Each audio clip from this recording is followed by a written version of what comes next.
Este es un resumen detallado en formato de audiolibro, del libro, Más allá de Google. Si notas que el audio está un poco acelerado, no le subestimes a tu cerebro, verás que se va acostumbrando y lograrás optimizar tu capacidad de comprensión con algo de entrenamiento. Tampoco es necesario que la voz sea humana, en el fondo los conceptos se te quedarán guardados, sea cual sea el tono con el que percibas el audio. No olvides suscribirte al canal, activar las notificaciones y darle like en donde nos encontremos, ya que así seguiremos subiendo contenido de valor para ti. Ahora sí, comencemos el audiolibro. Introducción. Sabemos muy poco de algo que se encuentra en la base de casi todo, la información. La comunicación, las relaciones humanas, la inteligencia, la tecnología o el conocimiento están hechos de información. Aunque la teoría de la información está muy desarrollada hoy en día, nuestro conocimiento es todavía muy escaso acerca de la interrelación que existe entre los seres humanos y la información. En especial, apenas sabemos cómo esta da forma a las organizaciones. La usamos mal, la desperdiciamos, la mezclamos en forma de códigos y de software, sin que el resultado siempre sea positivo. En definitiva, desconocemos las leyes de su funcionamiento. El presente libro está compuesto de observaciones diarias de personas que han encontrado algún patrón en el uso de la información, ya sea desde la tecnología, ya desde los individuos, ya desde las organizaciones. En él se sintetizan numerosos hechos del actual paradigma informacional en forma de frases breves a través de postulados y leyes. El libro surgió de un ejercicio de inteligencia colectiva que se propuso y administró desde el sitio web infonomia.com. Este fue uno de los primeros ejemplos de crowdsourcing y de apertura a la comunidad para resolver problemas de conocimiento. Con ese fin, se habilitó un apartado en el blog de infonomia.com de forma que cada una de las personas que quisieran contribuir pudiera aportar su conocimiento. La participación fue alta. Unos propusieron leyes muy inteligentes, de las que perduran durante años. Otros ideas que ya existían, formuladas de manera distinta. Unos y otros realizaron comentarios sobre las leyes aportadas por otros participantes, sugiriendo nombres alternativos para ellas o matizando alguno de sus contenidos. El resultado final de las aportaciones fue de una gran calidad. Este hecho impulsó al equipo de infonomia.com al cabo de 3 años, a convertirlo en un libro estructurado en 4 bloques: 1. El infonomista; 2. El sector de las TIC; 3. La empresa en red; y 4. La sociedad. Es un texto que invita a reflexionar sobre cómo las leyes de la información afectan a personas y a organizaciones y a pensar en qué manera podemos hacerlas jugar en nuestro favor. Si tras leer este resumen sigue sintiendo hambre de aforismos, puede descargar gratuitamente el libro completo en www.infonomia.com. Parte I. El infonomista DICS: datos, información, conocimiento, sabiduría. Ley de Moulzas de la información. Cada nueva fracción de información producida que realmente es consumida tiende a cero. La oferta de información crece exponencialmente, mientras que su consumo se incrementa linealmente, debido a que nuestro ancho de banda mental para procesar la información y nuestro tiempo son limitados. Principio de la infoxicación. En su momento, Alphonse Cournella tuvo el atrevimiento de definir un neologismo que ha alcanzado cierto éxito: infoxicación. Esta palabra surgió para definir la situación de exceso informacional o de intoxicación informacional, aquella en la que tenemos más información para procesar de la que humanamente podemos, por lo que entramos en un estado de ansiedad. El ancho de banda, cantidad de información que recibimos por unidad de tiempo, no deja de crecer.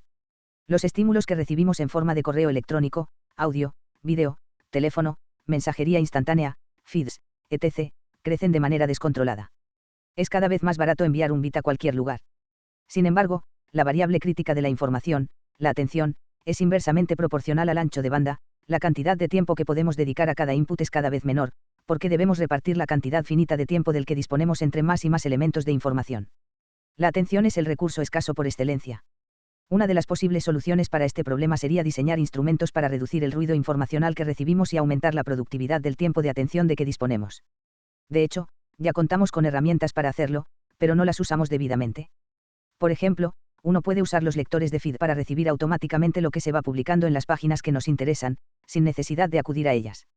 Esta es una evolución de gran calado desde los mass media, medios de masas, hacia los my media, mis medios. La dificultad estriba en ser selectivo a la hora de suscribirse a fuentes de información. Pero el punto crítico reside en comunicar más eficientemente, en sintetizar el mensaje, en presentarlo de forma atractiva, en combinar textos e imágenes y cualquier otro formato que le dé riqueza y facilite su comprensión. En explicar historias más que en dar datos. En sintonizar lo que queremos comunicar con el momento de atención del receptor, es decir, en saber encontrar cuando éste se encuentra en el mejor estado de ánimo para poder digerir, metabolizar, la información que se le proporciona. Presentar la información en una dieta informacional que sea útil y emocionante, es información lo que sorprende, no lo que ya sabemos, porque la información que llega sin criterio o sin pasión es ruido. Paradoja del síndrome asintótico. Saber que se está cada vez más cerca sin dejar de saber que no se llega nunca. Esta paradoja es el aforismo número 624 formulado por Jorge Wagensberg en su libro A más como, menos por qué, Tusquets Editores, Metatemas 92. Principio del 99/1. Un trabajador del conocimiento dedica el 99% de su tiempo a la ingestión de información, y solo el 1% a su digestión. En esta sociedad del conocimiento, donde todo es aquí y ahora, nadie se para un segundo a pensar, digerir lo que se ingiere. En resumen, el problema que se genera con la infoxicación solo se resuelve autoimponiéndonos una dieta informacional. Y dándonos tiempo a digerir lo que ingerimos. ¿Por qué no existen sustancias tóxicas, solo dosis tóxicas? Aforismo número 682 de Jorge Wagensberg, en A más como, menos por qué. Paradoja de los sistemas de búsqueda de información. Tenemos máquinas para generar más información, pero no herramientas para descubrir qué información es la más relevante para nuestras necesidades en un momento determinado. En un contexto de infoxicación, los sistemas de búsqueda de información de que hoy disponen los trabajadores del conocimiento no les ayudan en la solución de sus problemas. En vez de reducir sus opciones a las que les son estrictamente necesarias, la tecnología disponible agrava aquellos. En el fondo está el dilema entre la exhaustividad, todo lo que hay sobre, y la relevancia, lo más útil sobre. El mundo googlizado es un mundo de exhaustividad. Pero el mundo de los humanos, al menos mientras no consigamos reemplazar nuestro cerebro por algo mejor, es un mundo de proceso limitado de información, no podemos aumentar nuestras horas de vigilia, y, para sobrevivir informacionalmente, la relevancia es crítica. Principio de la sabiduría colectiva. En determinadas circunstancias, los grupos grandes, o sea, las multitudes, son más inteligentes que las personas más inteligentes del grupo. Según James Surowiecki, autor del instructivo libro 100 mejor que uno, título original, The Wisdom of Crowds, la agregación de la inteligencia de la multitud genera una inteligencia colectiva excelente. Así, Surowiecki sugiere que en lugar de ir buscando siempre a un experto como aquel que es más inteligente y tiene la solución para un determinado problema, quizá fuera mejor, simplemente, preguntar a la multitud. Sin embargo, para que la multitud resulte inteligente, es necesario que se cumplan 4 condiciones: que sea diversa, para que el mayor número de opiniones posibles esté representado; que sea independiente, las opiniones de los individuos que la integran son fruto de la información individual y no de la imitación del comportamiento de los demás; que esté descentralizada, las personas del grupo tienen un cierto grado de especialización en su área de conocimiento local; y que sea agregada. ¿Existe algún mecanismo para recabar la opinión de los individuos con el fin de llegar a una decisión colectiva? Un excelente ejemplo de cómo las decisiones colectivas pueden ser inteligentes cuando se cumplen estas 4 condiciones es el mecanismo de PageRank de Google. En Google, una página vota por la relevancia de otra poniéndole un link. De esa manera, al sumar los votos que las demás páginas otorgan a una página determinada se mide la relevancia de esta última. Son millones las páginas que votan, detrás de las cuales hay personas que las han hecho, de temas increíblemente diversos, y que han puesto links a otras páginas con gran independencia. Leyes de la información de Fanegal. La etiqueta ley de Fanegal fue popularizada por el escritor de ciencia ficción Larry Niven en varias historias que representaban a una civilización de mineros del cinturón de asteroides. Esta cultura cinturoniana profesaba una religión que adoraba a un dios pavoroso, de nombre Fanegal, y a su rabioso profeta Murphy. Las 4 leyes son: primera ley, la información que tienes no es la que quieres. Segunda ley, la información que quieres no es la que necesitas. Tercera ley, la información que necesitas no la puedes obtener. Cuarta ley, la información que puedes obtener cuesta más de lo que estás dispuesto a pagar. Estas leyes no parecen haber sido creadas por Niven, sino que se les ha dado esta denominación para expresar el concepto Murphy-Finagle: si algo puede ir mal, lo hará, referido al campo de la información. Teoría de Gioia. La persona que tiene menos experiencia y conocimiento es la que tiene más opiniones. Algunas personas sin experiencia y conocimiento a menudo tienden a compensar esta carencia opinando acerca de todo, con lo que no hacen más que contribuir al ruido informacional. Ley sobre el límite de la fragmentación de la información. Para ser más fácil de comprender y retener, la información se debe agrupar en unidades pequeñas y manejables. Algunas investigaciones han demostrado que la gente puede procesar y recordar mejor hasta 7/2 unidades de información a la vez. Para ello, no solo el número de estas unidades ha de ser pequeño, 5 a 9, sino que las unidades, para ser mejor recordadas, deben estar compuestas por el mismo número de caracteres. Por ejemplo, es más fácil retener un número de teléfono como 607-946-536, que 607-946536, pero nunca como 607-946-536. Ley del S.R. Cooper. Si no entiende una palabra en un documento técnico, ignórela. La frase tendrá sentido independientemente de esa palabra. Esta ley pone de manifiesto que lo importante es la idea general y que pocas veces los manuales técnicos están hechos para que una palabra sea crítica para la comprensión del texto. Esta ley es particularmente útil ante la compra de cualquier tipo de gadgets o aplicativos, y en los exámenes oficiales de idiomas, TOEFL, Proficiency, GMAT. Trabajador del conocimiento efecto de la estufa caliente. James March, profesor emérito, y Ger Cardenrell, ambos de la Stanford University, publicaron un artículo en 2001 titulado Adaptation as Information Restriction, The Hot Stove Effect, tomando como base una ingeniosa anotación del escritor estadounidense Mark Twain, Debemos tener cuidado de extraer de una experiencia solamente la sabiduría que contiene, y detenernos, no seamos como el gato que se sienta sobre la estufa caliente. Nunca volverá a sentarse sobre una estufa caliente, y eso está bien, pero tampoco volverá a sentarse sobre una fría. Según March y Denrell, los individuos son por lo general enemigos del riesgo. El aprendizaje y la selección generan sesgos respecto a las nuevas alternativas o alternativas de mayor riesgo. En cuanto al sesgo, es una consecuencia de la tendencia a reproducir experimentos exitosos. Es decir, en cuanto el éxito se reduce, los intentos se reducen. La historia del gato y la estufa ardiendo es un problema fundamental del aprendizaje en sentido amplio. Aprender bajo este efecto provoca que uno no haga cosas que en el pasado le dieron problemas o no salieron según sus expectativas. Al final, lo que eso significa es que acabamos sabiendo menos sobre los entornos en los cuales nuestro desempeño fue bajo, o en los cuales nos topamos con dificultades, que de los entornos en los que las cosas no salieron bien a la primera. Esto puede suponer un serio revés, pues en ciertos casos, las primeras experiencias sobre una alternativa no determinan las experiencias posteriores. Esto genera dificultades en aquellos entornos en los que la práctica marca la diferencia, por ejemplo, abandonar una tecnología de forma prematura. Ley de Bach. Si cree que la educación es cara, pruebe con la ignorancia. Esta fue la respuesta de Derek Curtis Bach, presidente de la Harvard University entre 1971 y 1991, a un periodista que le recriminaba la subida de las tasas universitarias y que así se restringiera el acceso de la población a la educación. Formar a profesionales del conocimiento es costoso, en términos de tiempo y dinero. Y el retorno de esa inversión no está claro. El riesgo de que suponga un coste para la organización, en vez de una inversión, es elevado. Pero frente a esta paradoja solo queda una opción: más vale formar a la gente y que luego se vaya, que no formarla y se quede. Leyes de Acosta sobre la gestión eficaz del tiempo. Primera ley de Acosta: el tiempo que requiere una tarea crece en proporción al número de veces que la interrumpimos y reanudamos. Es decir, todo trabajo interrumpido es menos eficaz y consume más tiempo que si se realiza de forma continuada. Trabajar 4 horas seguidas en un proyecto es mejor que trabajar media hora durante 8 días.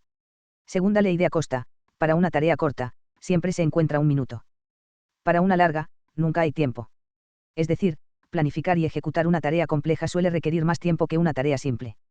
Tercera ley de Acosta: el valor de una tarea no crece proporcionalmente al tiempo que se le dedica, sino que forma una curva. Por tanto, lo perfecto no resulta rentable. Cuarta ley de Acosta: alcanzar la excelencia requiere dedicar la cuarta parte del tiempo a lo que solo es urgente, para poder dedicar 4 veces más tiempo a lo que solo es, aún, importante. Estas leyes han sido formuladas por José María Acosta Vera, en sus libros Uso eficaz del tiempo y el tiempo, la inteligencia emocional y la PNL. Comunicación: principio de la calidad de la comunicación. En un proceso de comunicación, para que éste sea de calidad, no es conveniente incluir más ruido que señal. Principio de los desequilibrios comunicacionales. En lo referente a la comunicación de información relevante, es mejor decir de más que de menos. La comunicación perfecta es más un concepto teórico que real. O bien comunicamos poco mensaje, undercommunicate, o bien comunicamos demasiado, overcommunicate, y resulta difícil saber qué es mejor.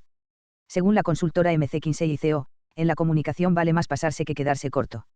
Las razones de su argumentación tienen que ver con el análisis de los costes y beneficios de cada una de las dos opciones. Si comunicamos nuestro mensaje sin difundirlo lo suficiente, undercommunication, ello tiene como consecuencia la pérdida de información.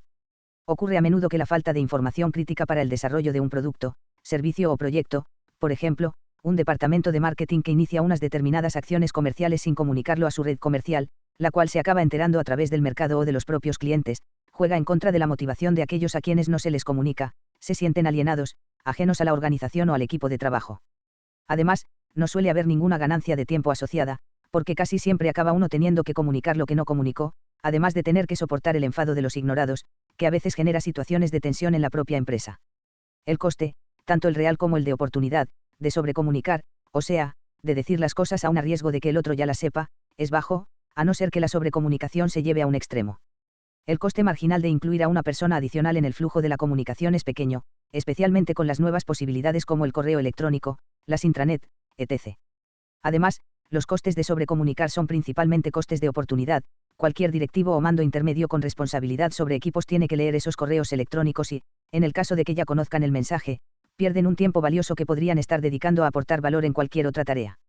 Si comparamos este coste de oportunidad con el coste de la potencial destrucción de valor de comunicar de menos, clientes irritados, pérdida de contratos, accidentes, acciones legales, resulta sencillo comprender por qué más es mejor que menos.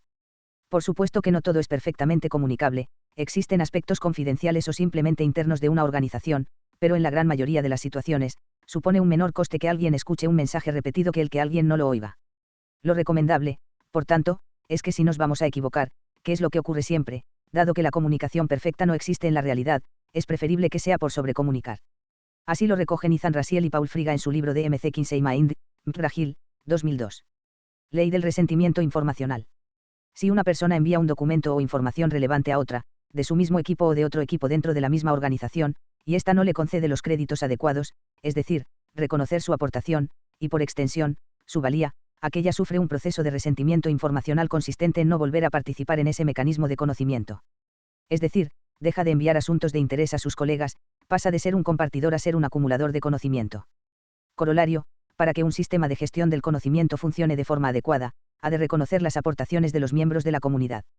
En caso contrario, el profesional no solo no participa, sino que, desairado, contribuye con su pasividad a la destrucción del sistema y a erosionar internamente la empresa como Learning Organization. Presentaciones. Principio de la memoria informacional. La capacidad de que el mensaje del emisor se introduzca o incorpore en la red mental del receptor es directamente proporcional a la capacidad atractiva de la narrativa que se cree. Listas, bullet points e imágenes solo sirven para potenciar el mensaje, pero no para hacerlo aparecer. La clave para llegar a los corazones de las personas es contar una historia. Por tanto, la mejor forma de persuadirlas consiste en conectar una idea con una emoción. Y la mejor forma de lograrlo consiste en narrar una historia que sea estimulante. El común de los mortales se acuerda de las historias. Estas tienen mucho mayor poder de adherencia que las imágenes. El valor de las metáforas y de las parábolas para explicar se vuelve crítico, encaja con el pensamiento de que las narrativas juegan un papel esencial en la transmisión de conocimiento. Este hecho lo conocen muy bien los guionistas de cine y televisión, y lo recogen en el principio show, not tell. Es decir, no me diga que Steve Urkel es un despistado, haga que yo lo vea. Tercera ley de Campbell. La probabilidad de que falle una presentación en PowerPoint es directamente proporcional a la sofisticación técnica de la institución en la que se está presentando. Es decir, es más probable que una presentación falle en el MIT que en la junta de accionistas de una pequeña empresa. Además, cuanto mayor sea el error tecnológico, mejor resultará nuestro discurso. Así ha sido formulada esta ley por Philip Campbell, editor jefe de la prestigiosa revista científica Nature, en The 2004 Annual Question. What's your law? Parte 2. El sector de la TIC. Evolución de la tecnología. Ley de la movilidad. El valor de cualquier producto o servicio se incrementa con su movilidad. El valor de la movilidad se concreta como disponibilidad y relevancia contextual. Por ejemplo, un indicador sencillo para medir la movilidad de un producto es el porcentaje de tiempo de su disponibilidad para ser usado. Hasta hace poco, el coste de añadir movilidad a cualquier producto superaba el incremento de valor, pero diversos factores han provocado que el coste de tener disponible todo el tiempo cualquier producto, especialmente aquellos relacionados con la información, esté cayendo rápidamente. Esta ley ha sido formulada por Ras M. Zegire, director de estrategia corporativa del gigante de las telecomunicaciones Sprint. Ley de la sincronización de dispositivos. La probabilidad de que acabe sin realizar una tarea anotada en sus dispositivos, ordenador, teléfono móvil, PDA, es mayor cuanta mayor sincronización exista entre los diferentes dispositivos. Por ejemplo, si tenemos como cita llamar a PDF, departamento de SS2, y todos los dispositivos están sincronizados, acabaremos descartando unos y otros, convencidos de que ya habrá otro dispositivo que nos lo recuerde, y finalmente no llamaremos a PDF. Esta fatiga de las alertas se ha identificado en el ámbito sanitario, en la utilización de ERM, Electronic Medical Records, y CDS, Clinical Decision Support, instrumentos de apoyo en la toma de decisiones por parte de los clínicos. Se empieza a conocer como alert fatigue o pop-up fatigue, es decir, la situación por la cual los usuarios obvian las alertas. Una posible solución para esta situación sería la utilización del método Cortés, quemar todos nuestros dispositivos, excepto uno. Programación y software. Teoría de las ventanas rotas. Se trata de una teoría sobre el contagio de las conductas inmorales o incívicas, que fue propuesta por el politólogo James Q. Wilson y el criminalista George Kelling en un artículo, Broken Windows, publicado en marzo de 1982 en la revista estadounidense Atlantic Monthly. Wilson y Kelling establecían allí que el crimen es el resultado inevitable de la combinación de dos elementos, las disposiciones criminales de tipo individual y las condiciones de desorden público que se dan en un determinado contexto. Los barrios con signos de decadencia y desorden abren sus puertas a las conductas incívicas, si el desorden y la decadencia, deterioro, grafitis, basura, no se detienen y continúan sin control, se convierten en poderosas señales que indican a los incívicos que nada le importa a nadie y que nadie vigila, lo cual estimula el crimen. Además, como la señal es que nadie vigila, los alborotadores y criminales encuentran el sitio ideal para hacer de las suyas y sentirse protegidos, y acaban por emigrar a vivir a estos barrios. Así, por ejemplo, una ventana rota en un edificio, si no es reparada pronto, invita a los vándalos a dañar todas las demás. La ventana rota envía un mensaje: aquí no hay nadie que cuide de esto. De ahí la importancia de mantener siempre la ciudad limpia, las calles en orden, los jardines en buen estado. Los delitos menores como grafitis, no abonar el ticket, orinar en la vía pública, etc. pueden ser los tipping points, como señala Gladwell para los crímenes violentos. Está demostrado que da mejores resultados la estrategia de no tolerar las transgresiones menores que los delitos mayores. En definitiva, la gran enseñanza de la teoría de las ventanas rotas es que no es necesario atacar los grandes problemas para solucionar el problema del crimen. Con atacar determinados pequeños detalles del contexto más inmediato resulta suficiente. Esta conclusión es relevante, además, en la medida en que contradice la regla del 20/80 de Pareto. No es preciso luchar contra el 20% de las causas que generan el 80% de las consecuencias, sino que algunas de las restantes causas, aparentemente irrelevantes, pueden ser suficientes. Ley de Barabás y de la programación. El desarrollo de un programa finaliza cuando el programa hace lo que se espera que haga, independientemente de que lo haga correctamente o no. Esta ley ha sido formulada por Albert Laszlo Barabasi, el Emil T. Huffman Professor of Physics de la Universidad de Notre Dame, Indiana, y autor de Linked, The New Science of Networks, 2002, la obra de referencia en el estudio de redes complejas. Segunda ley de Hatt. En el desarrollo científico de software, investigación igual a educación. Ante la necesidad de escribir el código de una aplicación compleja o de todo un entorno de software, el método más eficiente para conseguir un producto robusto es documentar, a todos los niveles, a la vez que se escribe el código del programa, desde comentarios y manuales hasta narrativas que expliquen el razonamiento de las decisiones tomadas. La guía más eficaz para un programador que quiera descubrir rápidamente los fallos y otras alternativas mejores es tener que explicarse a sí mismo y al resto de coprogramadores el qué, cómo, cuándo, por qué, y para qué de un código. Por lo tanto, el método más eficiente para escribir de forma coherente un programa de software como proyecto de investigación es considerarlo como un proyecto educativo. Esta ley ha sido formulada por Pete Hutt, profesor de astrofísica en el Institute for Advanced Study de la Universidad de Princeton. Parte 3, la empresa en red leyes fundamentales de la estupidez humana.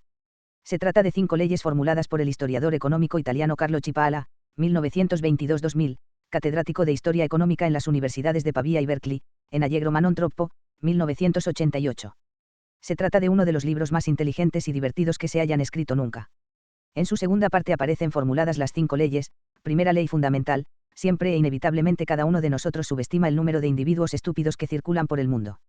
Esta ley impide la atribución de un valor numérico a la fracción de personas estúpidas respecto del total de la población.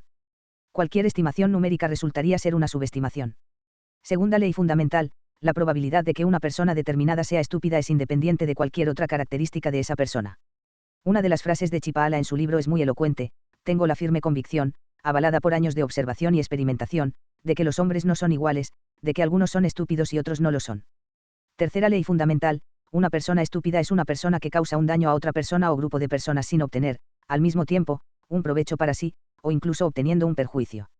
El análisis de costes y beneficios de Cipolla permite clasificar a los seres humanos en 4 tipos de personas: incautos, aquellos que se causan un perjuicio a sí mismos, beneficiando a los demás; inteligentes, aquellos que se benefician a sí mismos, beneficiando a los demás; malvados, aquellos que obtienen beneficios para sí mismos, perjudicando a los demás; y estúpidos, aquellos que causan pérdidas a otros, perjudicándose a la vez a sí mismos. Cuarta ley fundamental: las personas no estúpidas subestiman siempre el potencial nocivo de las personas estúpidas. Los no estúpidos, en especial, olvidan constantemente que en cualquier momento, lugar y circunstancia, tratar con individuos estúpidos o asociarse con ellos se manifiesta infaliblemente como un error costosísimo.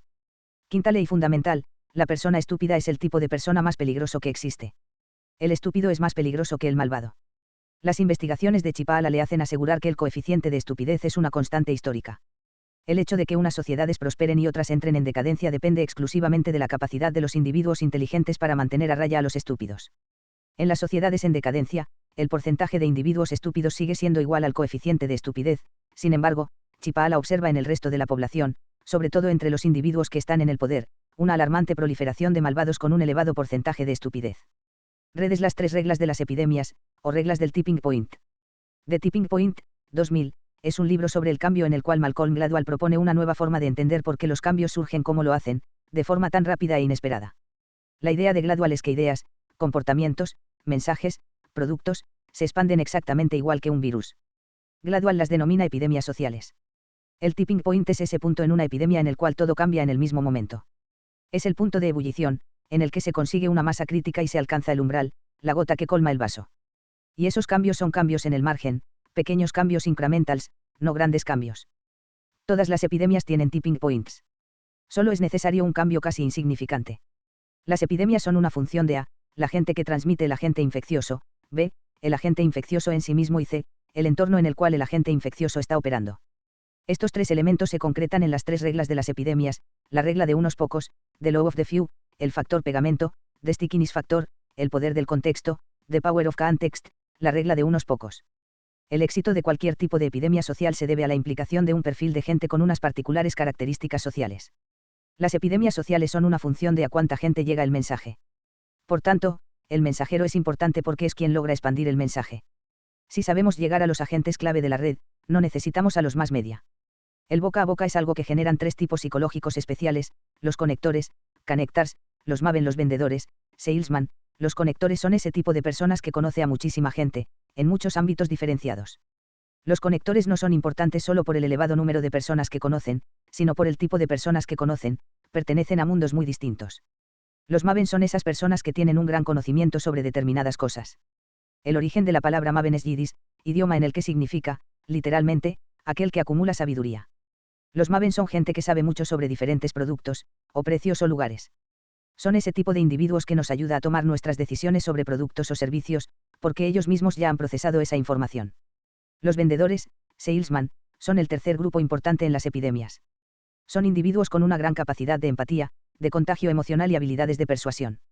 Son esas personas que tienen la habilidad de convencernos cuando estamos escuchando algo que no terminamos de creernos. El factor pegamento. En la sociedad de la infoxicación, los mensajes son cada vez menos pegajosos, sticky.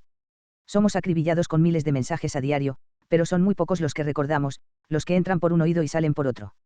El factor pegamento sugiere que pequeños cambios en la estructura y el formato del material que se quiere comunicar pueden incrementar su pegajosidad, stickiness, de forma espectacular. El poder del contexto. Las epidemias sociales son muy sensibles a las condiciones y circunstancias de los tiempos y lugares en las que tienen lugar. Por tanto, una epidemia puede ser iniciada o revertida a través de pequeños, casi nimios cambios en el entorno inmediato. Estamos influenciados por nuestro contexto más cercano y por las personalidades de aquellos que nos rodean. En resumen, hay gente con una extraordinaria capacidad para iniciar una epidemia social, ley de los pocos. Todo lo que hay que hacer es identificarlos, lo cual implica cierta complejidad. Existe una forma de empaquetar la información, el mensaje, que lo hace simplemente irresistible, el factor pegamento, la cuestión es encontrarla. Y somos más influenciables por el entorno, el poder del contexto, de lo que pensamos o de lo que nos gusta creer. Ley de la evolución del discurso online de Wilcox M. C. Candlish. Desarrollada por Bryce Wilcox y Stanton M. C. Candlish en Usenet, establece lo siguiente: la posibilidad de éxito a la hora de cambiar el curso o el argumento de una discusión en un foro es directamente proporcional a la calidad del contenido actual. La ley de Wilcox M. C. Candlish surgió en una serie de discusiones por correo electrónico a lo largo de un periodo de varios días, en torno a 1995 y 1996, y cuenta con múltiples corolarios, de los que cabe destacar los siguientes: cuanto más implicado esté alguien en un fuego cruzado dialéctico, tanto menos posible es que lo reconozca. Cualquier intento de recurrir a la lógica formal o de identificar las falacias simplemente incrementará la irracionalidad de la discusión. La utilidad de los foros online de gran tamaño se reduce exponencialmente en proporción al número de participantes. Esta crítica fue desarrollada porque M. C. Candlish consideraba que la tercera ley de Reed, a medida que una red crece, su valor cambia, y la ley de Metcalfe, el valor de una red es proporcional al cuadrado del número de nodos de esa red, no tenían en cuenta los efectos negativos que se generan en el crecimiento de redes en algunos contextos. Gestión de proyectos. Ley de Hofstadter. Cualquier proyecto siempre dura más de lo previsto, incluso cuando se tiene en cuenta la ley de Hofstadter. La ley fue formulada por Douglas Richard Hofstadter, un académico estadounidense, en su mundialmente famoso libro Gödel, Essier, Bach, An Eternal Golden Braid, versión española, Gödel, Essier, Bach, un eterno y grácil bucle, Tusquets Editores, Metatemas 14, 1987. Ley de Edwards del tiempo / esfuerzo. Esfuerzo x tiempo igual a constante. Dado un tiempo inicial amplio para realizar algo, el esfuerzo inicial será pequeño. A medida que el tiempo se aproxima a cero, el esfuerzo tiende al infinito. Corolario: de no ser por el último minuto, nunca se conseguiría acabar nada. Teoría de Lourian. Los proyectos tienden a juzgarse no tanto por la calidad de aquello que producen, sino por la cantidad de financiación que reciben. Es decir, se supone que el presupuesto es lo que justifica su calidad y necesidad. Esta teoría ha sido formulada por Rodney Barker. Parte 4. La sociedad. Innovación. Principio fundamental de la innovación. ¿Por qué no? ¿Por qué no atreverse a hacer cosas que otros no han hecho? Primera ley de la innovación. No hay innovación sin innovadores. De poco servirán todas las manzanas que puedan caer de un árbol si debajo no hay un Newton. Segunda ley de la innovación. Innovación no es lo que hacen los innovadores. Innovación es lo que consumidores y clientes adoptan. Sin embargo, aunque los consumidores sean los que adoptan la innovación, no son quienes la impulsan. Tengamos en cuenta la advertencia de Henry Ford: si le hubiera preguntado a la gente qué quería, me hubiera dicho que un caballo más rápido. Ley del regreso al pasado. En algún momento futuro cercano, Los usuarios se darán cuenta de que no necesitan tantos servicios ni funciones como se ofrecen en los aparatos que utilizan. Querrán simplicidad y concreción, y no complejidad, para las cosas cotidianas. El libro La alquimia de la innovación, Alphonse Cournella y Antoni Flores, 2006, recoge la idea de la sobreespecificación de productos, que está alcanzando cotas preocupantes. Existe una infinidad de productos a los que se les han añadido múltiples funciones que están claramente sobreespecificados, porque, en realidad, los usuarios solo utilizan un 20% o 30% de las mismas. Un ejemplo muy ilustrativo de este fenómeno es el mando a distancia de un televisor o un DVD. Nadie utiliza todo lo que puede hacer un mando. Se trata de un producto desaprovechado. El reto consiste, pues, en elaborar productos que tengan muchas o pocas funciones, pero que todas estén bien utilizadas y sean prácticas.